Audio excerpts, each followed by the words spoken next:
Hello and welcome to the GoodPractice Podcast, live from London. I said live from London. This week we're asking, what does 70-20-10 actually look like in practice? Thank you all for coming. It'd be very awkward if none of you were here. And if you've downloaded this at home, thank you very much for listening to it. The research paper we're going to be talking about is available from the show notes, so you can download it there. Everyone in the room has heard Owen already discuss the research paper, so know some of the results, and we'll get into it a bit more shortly. We have some great guests joining us this week. From multinational law firm Ashurt, we have global learning and OD consultant Aaron Bradley. Aaron Bradley! And I'm going to take a running jump at this one. This one's a bit tricky. From resource management and environmental solutions company Veolia Ireland, we have people and organizational development business partner Mercy Kesiena Clement-Okooboh.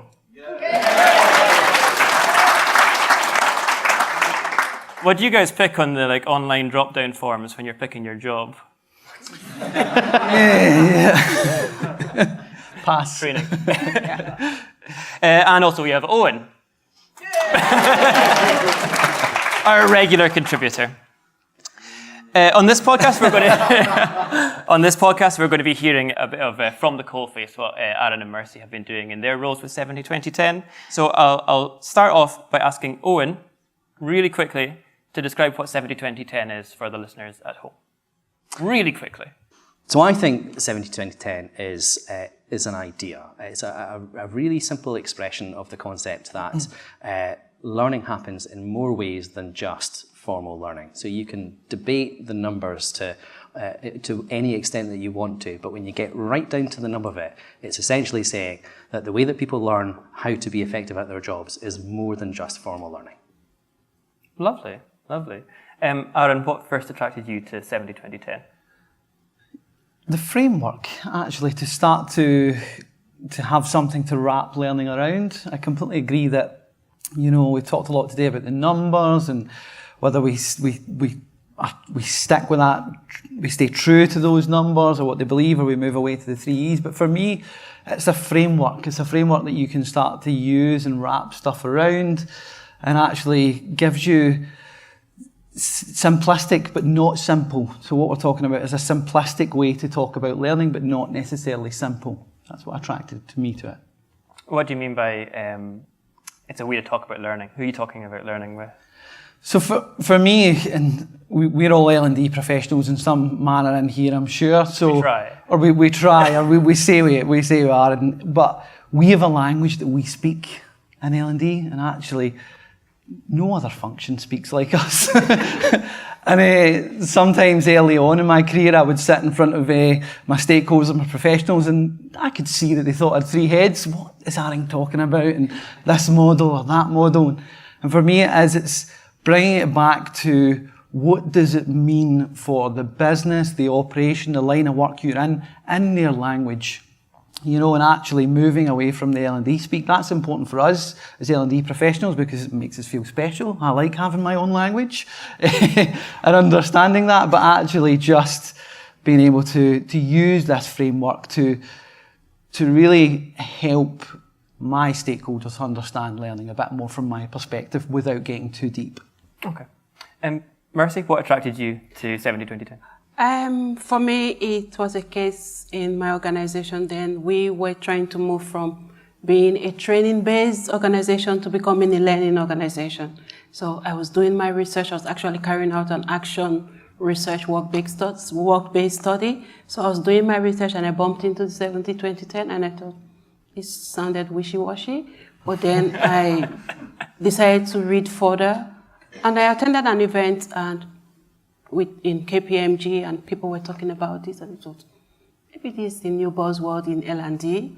But then, doing my research, I felt this could support our transition from becoming a training-based to becoming a learning organization, and what that simply means, an organization that learns continuously and adapts to both internal and external changes. Have you decided that it's not fluffy?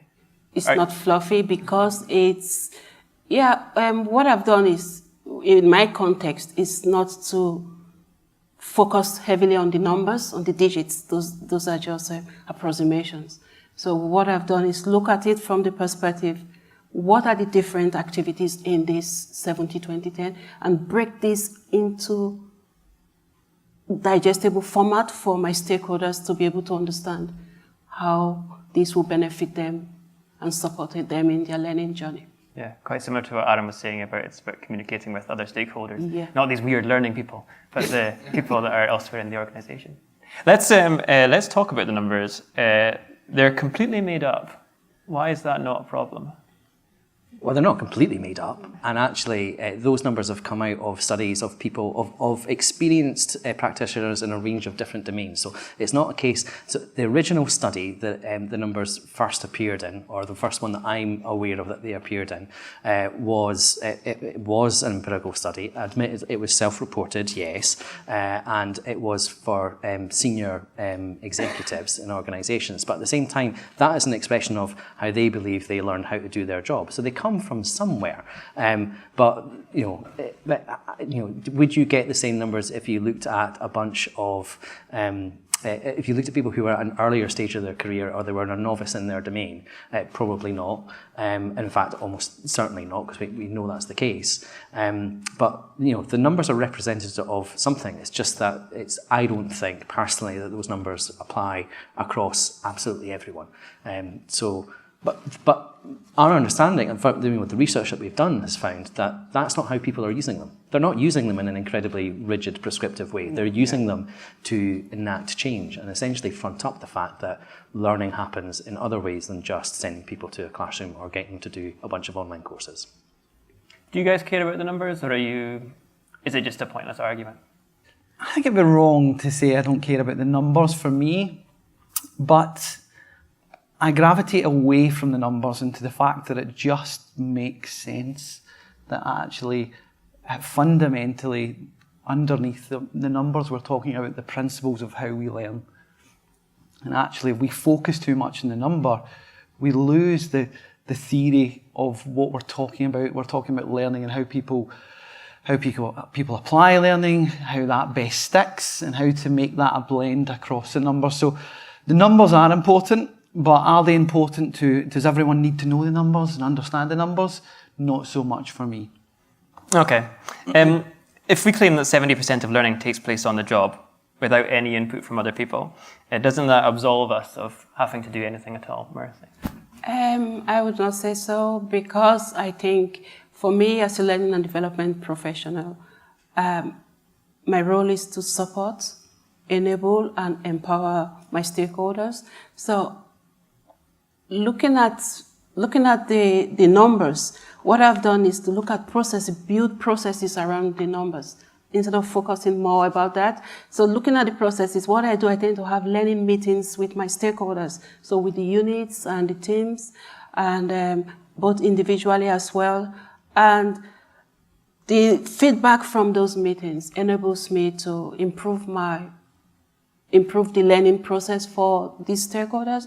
So I think there's still a lot I'm doing instead of looking at, this 70-20 has taken away my role. No, my role is even getting bigger and expanding, because then I'm trying to partner with the business, engage with the business, try to understand what the needs of the stakeholders are, and look at how I can support them more effectively. I think there's a lot to do. I don't need to really focus on that 10 bits. What are some of the ways that you support learners outside of the formal 10%? What do you do for the 20 and the 70?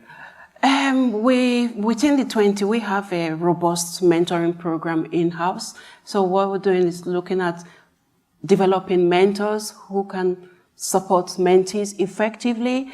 And then we have those broken down into maybe 4 quadrants, where we have new graduates who are coming into the business. So you have to have good mentors trained up who could support those new graduates to becoming more effective, and also giving them a clear career path. And within the 70, in my context, 3/4 of our workforce will be engineers and technicians.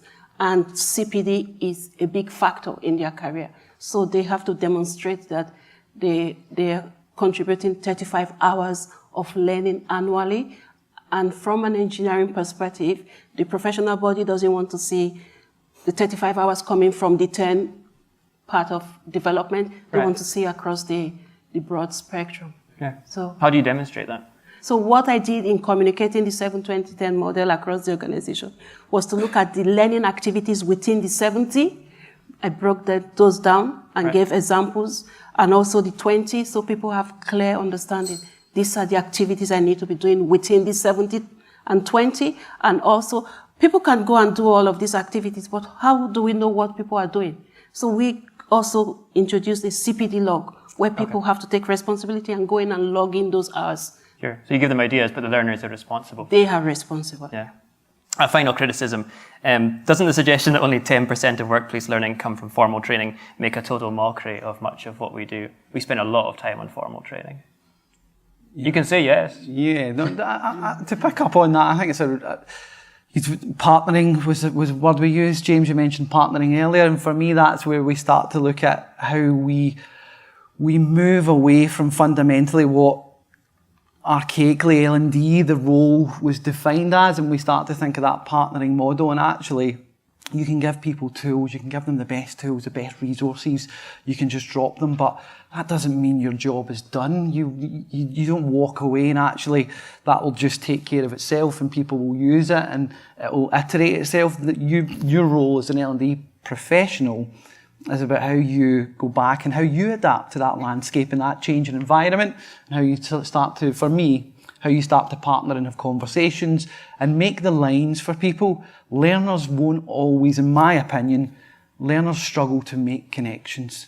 My role as an L&D professional is to help them make the connection between their learning on the job and where that comes from, and draw those connections back to PDPs, their plans, how that feeds into engagement. So a big part, I believe, is helping learners make the connections and not necessarily doing everything from the design and the implementation. We can partner with really good companies to do that, and we can help the organisation. There's an idea. Yeah, there's a plug, wasn't it? Are people in the room convinced? I think a lot of you here use 70-20-10, or some of you might not use it at all. Is anyone willing to share what they think of it? I'm actually looking at Marco.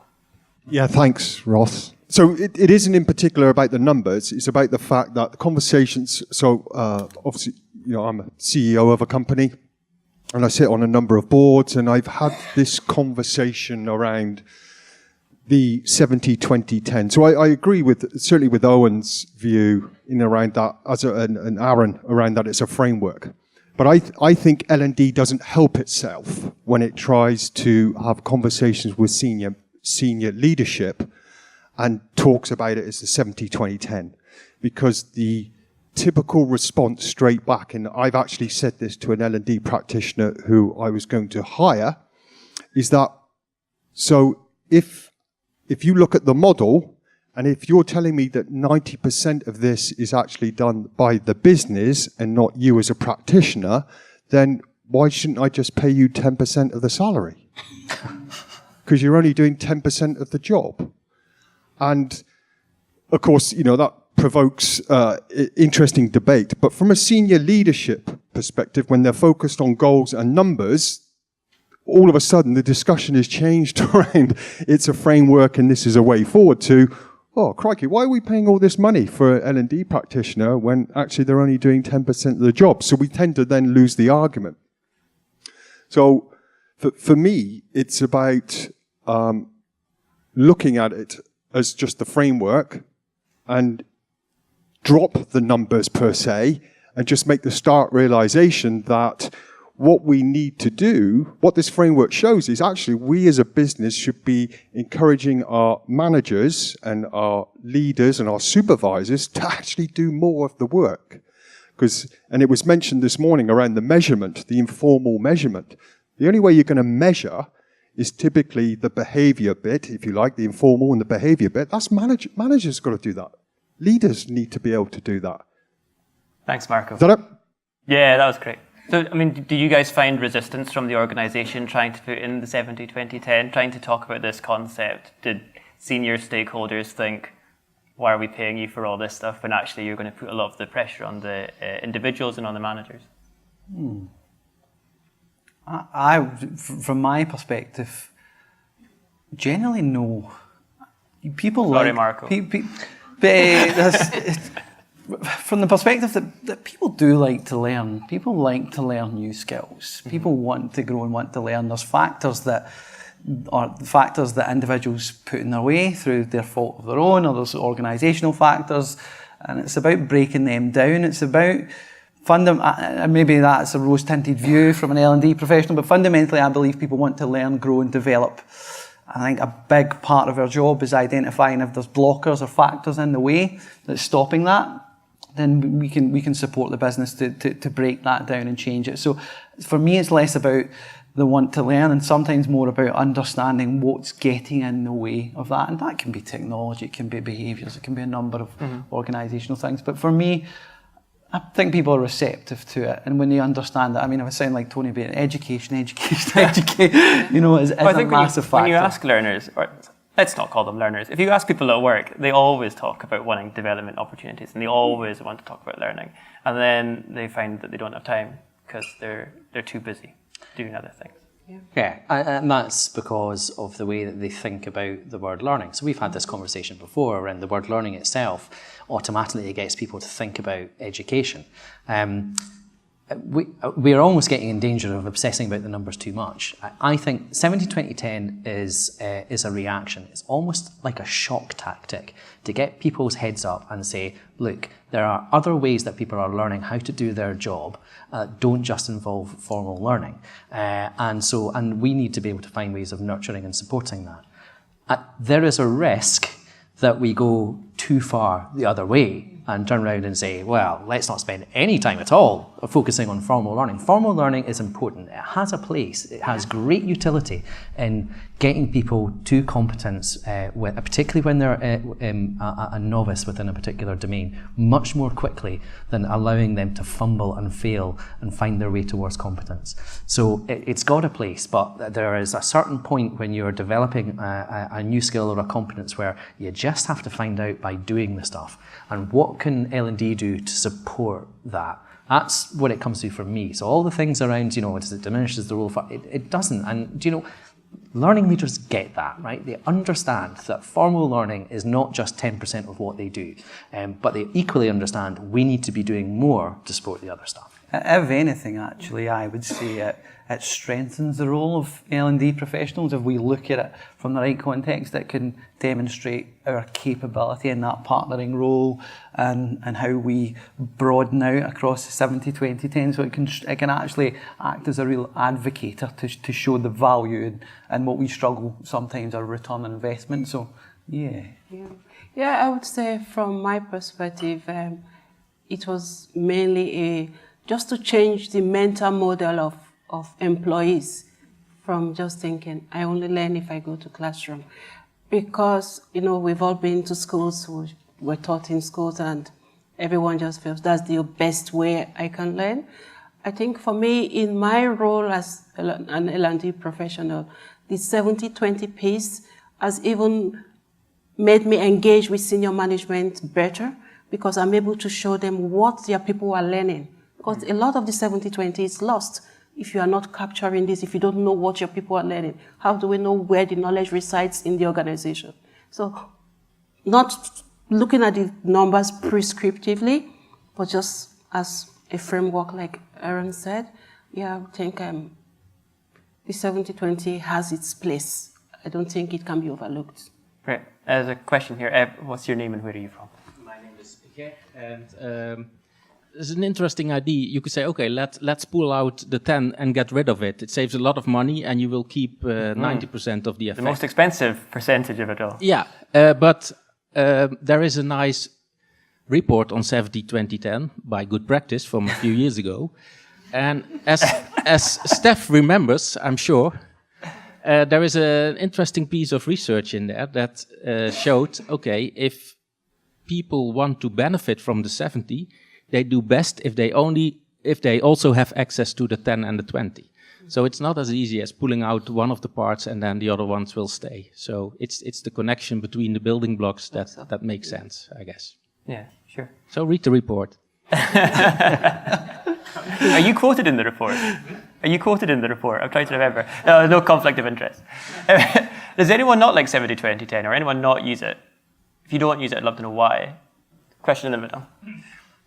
My response to that was lightly. I think I use it lightly with my clients, for sure. So not formally, not in an analytical way, but it's definitely part of the exploration. How much time do you spend here? How much time do you spend here? How much time do you spend there? Do you want to give some context to what it is that you do and how you would use 70-20-10 lightly? No. Okay, so a lot of the work that I do is looking at culture, and quite often culture, you are looking at learning within that. So how do people learn? What's the training? Is it effective? What's the leadership like? Are they up for doing anything different? So for me, looking at this, it's just it's a means of holding a conversation and going, how much time do the leadership, for instance, spend wandering around the organisation, or how much time are they spending actually kind of developing their craft? Are they doing anything? So lightly, I think, is the answer. Do you reference the model at all? No. Never. So I think the way that sorry, do you mind if I move?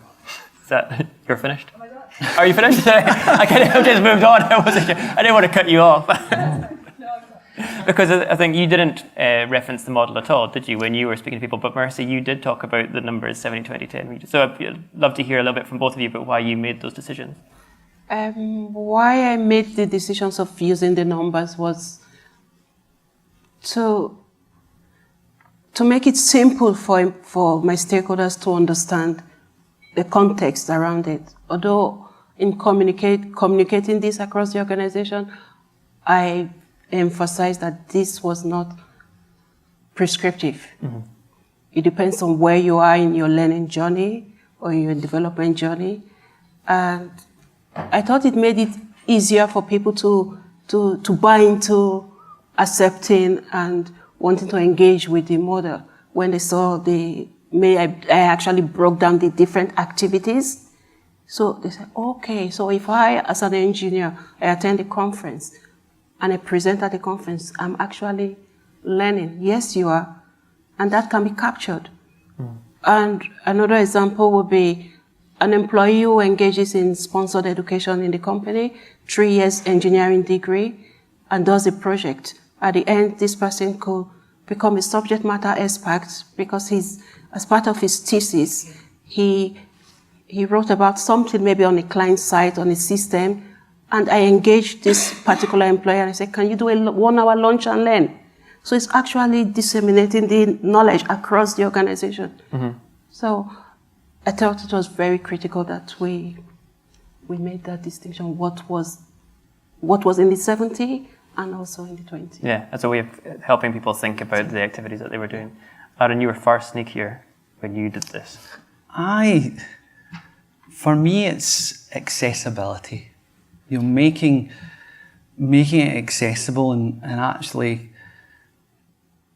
my experience of, starting to, when I first explored 70-20-10, you start to look at the theory and you look at the numbers and you read articles, and then you see the shift, we're moving away from the numbers, now we're talking about the 3 E's, then you go, where does this sit? And you can spend hours in Google. You can practically lose a lot of your life to Google, and I have. But if that creates confusion for me, and that creates debate, then that's going to create confusion when I try to talk about that in an organisation. And actually that's going to lose fundamentally, again for me, the meaning that what we're talking about here is how people learn. And my stakeholders, my organisations, I'm sure all of our stakeholders, they just really want the output. They want people to get better in a competency, a management skill, or a technical skill and output. So for me, it was more about just general conversations about what does good learning look like for an individual. And yes, ultimately what I was doing was talking about 70-20-10, but without using that formula, that language around it. Yeah, and that for me, that's accessibility, making it accessible for people, because my fear would have been that you might alienate a population of your stakeholders if you go down that way. Which obviously, and that is just my personal approach, but obviously that worked in your instance. But that's probably my rationale for taking that. Yeah. There's different ways to do things. I think you approach it context absolutely. by context. You have to look at the context. There's a lot of finches in the world, and they all have different beaks, which is something that we heard earlier on about how well, you want to explain it very briefly, Owen, for the listeners at home? Sure. Why you talked about finches for 15 minutes this morning? It wasn't 15 minutes. It was Darwin's finches. There are a group of about 15 species of finch spread across the Galapagos Islands, which were first documented by Charles Darwin. And so the Galapagos Islands are 600 miles from the mainland, so they are remote and they are sufficiently spread, they're sufficiently far enough from each other that migrating between them is difficult. So it is an evolutionary laboratory. And so these finches all have highly adapted beaks to the food sources on the islands that they reside on. So some finches have very big beaks for cracking nuts, and some have very long, thin beaks for ferreting out insects and eating them. And it was the first signal that animals from a common ancestor adapt to their environment. And the analogy that I was making is that is what organisations are doing with 70-20-10. You've kind of got a stock core idea, and from that, organisations are looking at it and their organisational context. What's our learning culture as it stands at the moment? What's the views of what's the attitude of my senior stakeholders towards development? How quickly do we need to change? What kind of shock do we need to put in there? And they are adapting 70-20-10 in all kinds of different ways to fit with their organisational circumstance. But what they all have in common is that they are moving to a more modern way of approaching learning, not just delivering a catalogue of courses, but supporting learning in all kinds of different ways, with the core aim of a much more, I hate to use the word, but I can't think of a better one straight off the top of my head, but a much more agile learning culture focused on performance. Yeah. Not unlike the finch. Not unlike the finch. We had a question from the audience. Yeah, Andy Lancaster from CIPD. As a comment, Ross, really, you mentioned, I think we all would probably say the same, that the 10 is expensive, but I don't think we've ever quantified how costly it is to do 70 and 20 really well. Mm-hmm. So I would challenge that now, because I think to run great experiential learning means that it's just moving elsewhere in the organisation. That requires an investment in managers and in processes to enable that to happen. And great socialised learning just doesn't happen. You know, we all know the situation of someone who sticks Yammer in and expecting Yammer just to solve, and it doesn't work because we don't. It's what? You know, so or other platforms as well. So I just want to challenge on that one to say, This is not about these are cheap options and the formal is expensive. I think if we get our head around how to do the other things really well, there are equal costs. And I think we shouldn't be talking about costs, we should be talking about value and impact. So let's get this right on those other two things as well. But it's early days for us. Yeah, and there's two costs, aren't there? There's the cost of whatever it is that you're providing, and also the time cost involved in getting managers comfortable with taking on that role, which, as we heard from Marco, is no easy task. How did you change the way you spent your budgets as you started to use 70, 20 and 10? I think it's an interesting question. I would say, really, and it probably goes back to the point there actually, around ensuring that 70, 20, 10 is not used as a tool to say actually the 10's bad. We need to start not spending money there. You know, that's the wrong way to look at a framework and say actually let's use this to drive a cost efficiency here. You know, because actually that's going to save a fortune. That's not what it's about. From a budget perspective, makes you rethink. It's about understanding the links between the learning, and if we do look at it from a number, what's the links between the 70 space, the 20 and the 10, and how do we define what we're doing in each of those spaces? So from my perspective, it's about technology. It's about not necessarily just starting to drive in that 70 space, but looking at what's the right stuff in that space, and also what's the rich content that will complement the activity that happens in the other spaces in the 10 or the 20, or it's a coaching program. So allows you to be a bit more strategic with how you're spending, and think about where you place that money. Yeah, for us, looking at cost and budget, I would say there was no constraints on budget, but we had to... Can I work with you? Yeah, there were no constraints on budget, but I think when we introduced the model and we started working with this model, we had to benchmark the cost we spent in 2012 against what we spent in 2014, 2015. There was a massive reduction of over 700,000 euro. And why was this? It wasn't because we didn't want to, we reduced spend on the 10. It was just because there was just an awareness. We now understood that people were just attending formal classroom training just for attending, Joe Bloggs is attending, maybe I should as well attend. But getting the managers to have these good conversations with employees during their performance review, a lot of what would have gone in under the 10 was now looking at the 70 and 20. Right. So it wasn't that the organization said we were not going to be allocating funds for the 10 piece. It's just that we now had better ways of working and learning efficiently. Yeah, you changed your learning strategy, and there were changes in the way that you spent money off the back. Yes. Yeah. I mean, sometimes when we get focused in on spending money to support things, we're not necessarily thinking about the opportunities that lie in other kinds of spend. So there's opportunity costs, for example. So I think about a good practice specific example. We have done some formal learning, but an awful lot of how we grow and develop skills and capability within the organisation is through setting challenges. So if I look at a time when the toolkit had absolutely no infographics whatsoever, I set the challenge for the editorial team and said, I want 50 infographics by the end of the year, to which they said, how are we going to, how do we go about creating these? And I was like, I don't know, but I'm pretty sure you will figure it out. I don't care. No, not so much. So long as it gets done.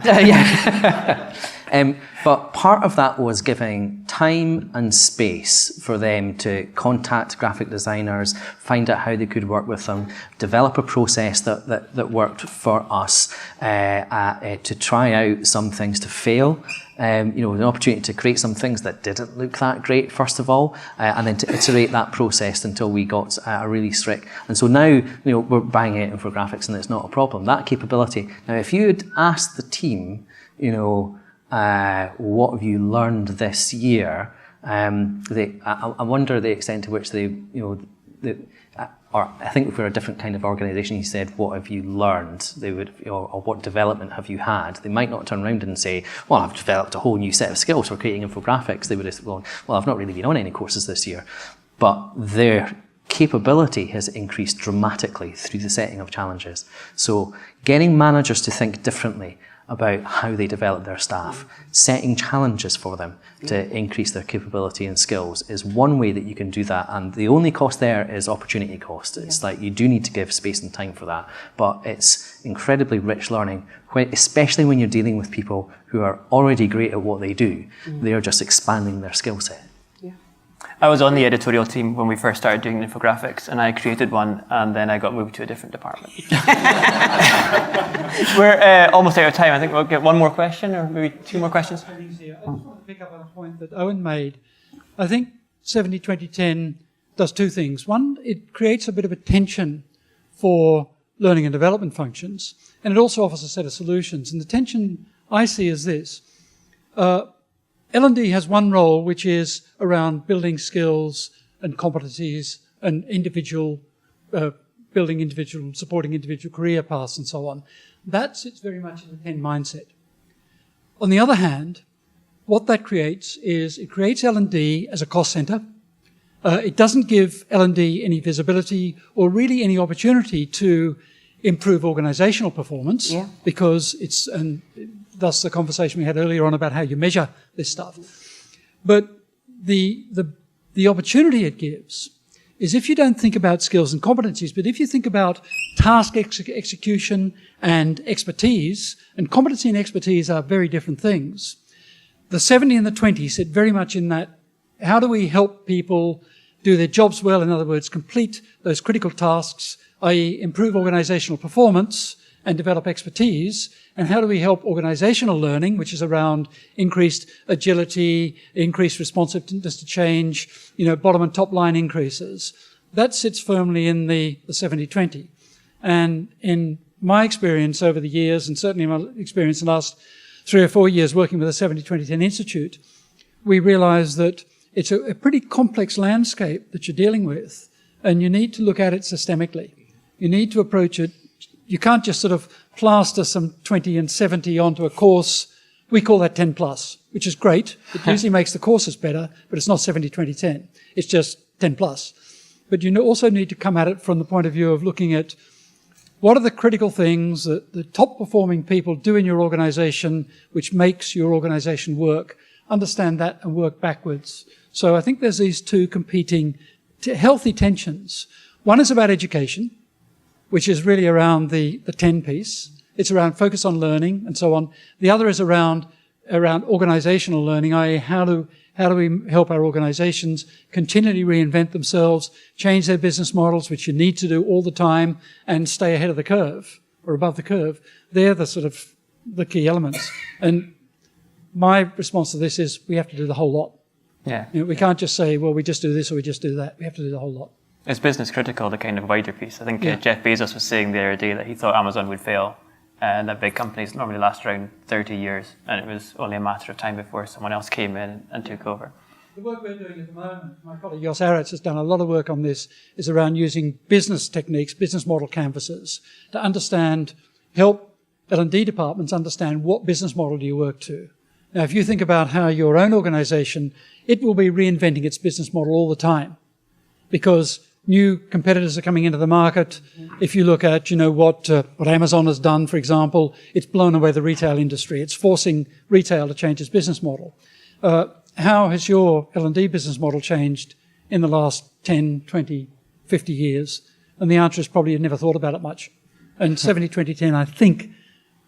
You're very harsh, Charles. I think that's very harsh. A lot of professionals in this room, I'm sure, think about this all the time. Peter Senge's famous statement when he said, if you look at the world of a child, how the world of a child has changed in the last 150 years, and how the schooling has changed, the world of a child has changed totally. It's almost unrecognizable.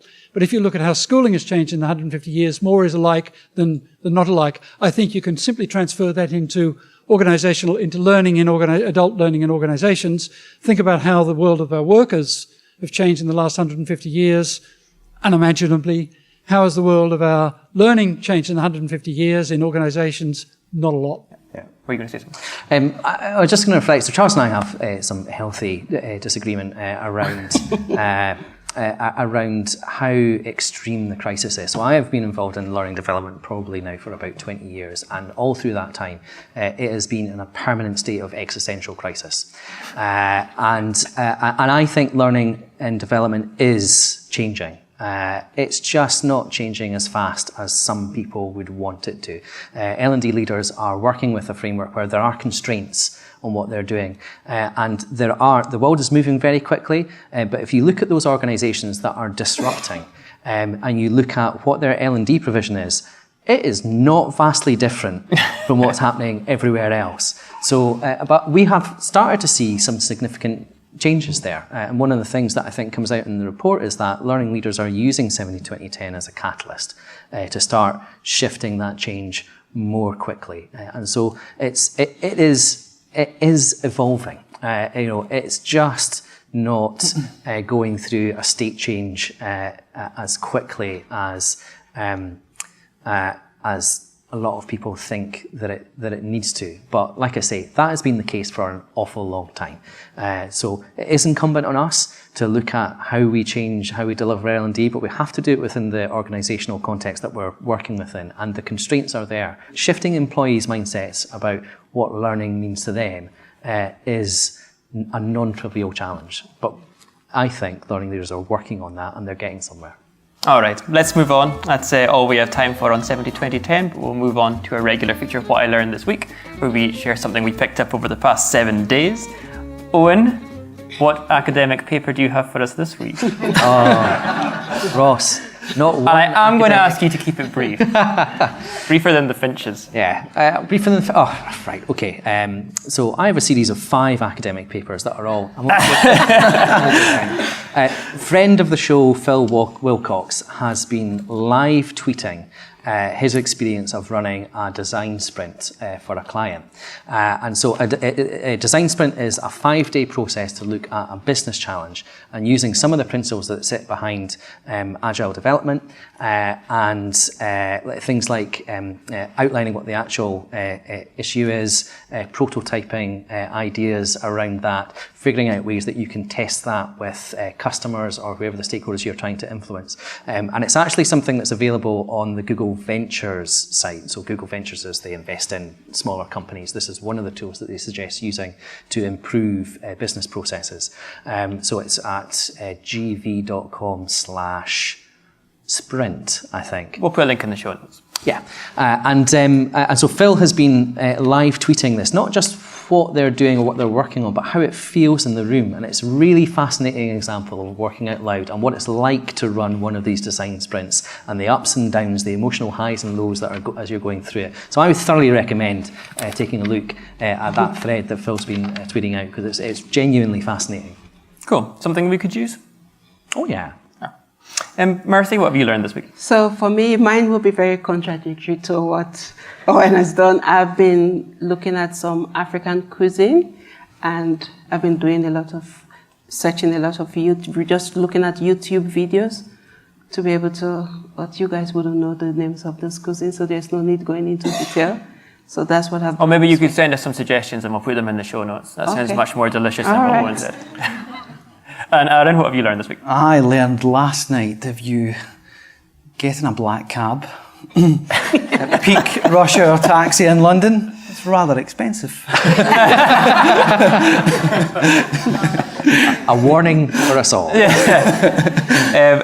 I learned that a Singapore street food vendor has been awarded a Michelin star for his Hong Kong-style soya sauce chicken, which costs $1.50. So it doesn't matter what you're doing, aim high. Anyone else want to share something they learned this week really quickly? I like how there's no full learning. Oh no, that was a course. All right, let's leave it there. If you'd like to get in touch with us about anything we've said on this show, you can tweet me at RossGarnerGP. You can tweet Owen. At Owen Ferguson. I think you guys are not available on Twitter, are you? No. You're not encouraging unsolicited comments. Oh, you are. Mercy, where can people find you? At Mercy O. Great. And we'll have links to all that in the show notes as well. You can also tweet at GoodPractice at GoodPracticeAUS. Please use the hashtag for this. There is a hashtag, isn't there? #GP702010. Thank you, Owen. Next week, am I training my employee for their next job? To make sure you don't miss it, subscribe wherever you get your podcasts. We'll be back then. Bye for now. Thank you. Thank you. Well done, guys. Thank you. Do you want to do that again? Because I moved in my seat and it sounded like I farted. Oh, edit it. Professionalism. Who's editing this podcast? That's what I want to know.